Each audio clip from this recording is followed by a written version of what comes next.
అందరికీ నమస్కారం. ఈరోజు మనం విష్ణుముద్ర ద్వారా ప్రాణాయామం ఎలా చేయాలో తెలుసుకుందాం. ముందుగా విష్ణుముద్ర ఎలా వేయాలో చూద్దాం. విష్ణుముద్ర వేయడం కోసం ముందుగా మన చేతిని వెల్లకిలా పెట్టి మన చూపుడు వేలిని ఇంకా మధ్య వేలిని ఈ రెండింటిని మన బొటన వేలి కింది భాగంకి వచ్చేలా ఈ విధంగా పెట్టాలి. అప్పుడు మన ఈ రెండు వేళ్ళు ఈ విధంగా అవుతాయి. ఇలా వేసే ముద్రని మనం విష్ణుముద్ర అంటాము.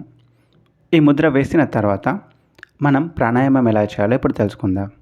ఈ విధంగా విష్ణుముద్ర వేసిన తర్వాత దీనిని మన నాసికారంధ్రంలో ఈ విధంగా ఉంచుకొని ఒక 5 నిమిషాలు కుడి రంధ్రం ద్వారా శ్వాసని పీలుస్తూ ఎడమ రంధ్రం ద్వారా శ్వాసని వదలాలి.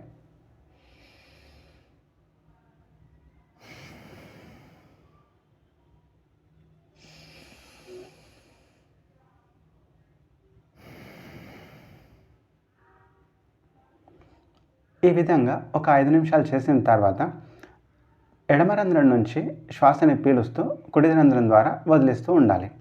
ఇలా ఒక 15 నిమిషాలు కానీ లేదా 30 నిమిషాలు కానీ చేయడం వల్ల మనం ప్రాణాయామాన్ని సరిగా చేయగలుగుతాం. ఈ విధంగా 30 నిమిషాల వరకు సాధన చేయడం మంచిది. ఈ విధంగా ప్రాణాయామం చేయడం వల్ల మన శ్వాస అనేది క్రమబద్ధీకరించబడుతుంది.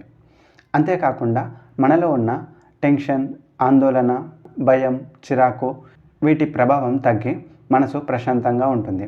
అలాగే మన రక్త ప్రసరణ కూడా చక్కగా పనిచేస్తుంది. మన హృదయ స్పందన కూడా మెరుగుపడుతుంది. లో బీపీ, హై బీపీ కూడా తగ్గడానికి ఈ ముద్ర మనకి చక్కగా పనిచేస్తుంది. ధ్యానం చేసే సమయంలో మనం 2 చేతులతో ఈ విష్ణుముద్రని సాధన చేయవచ్చు. కానీ ప్రాణాయామాన్ని మాత్రం మనం కేవలం కుడి చేత్తో మాత్రమే చేయడం శ్రేష్టమైన పద్ధతి. స్వస్తి.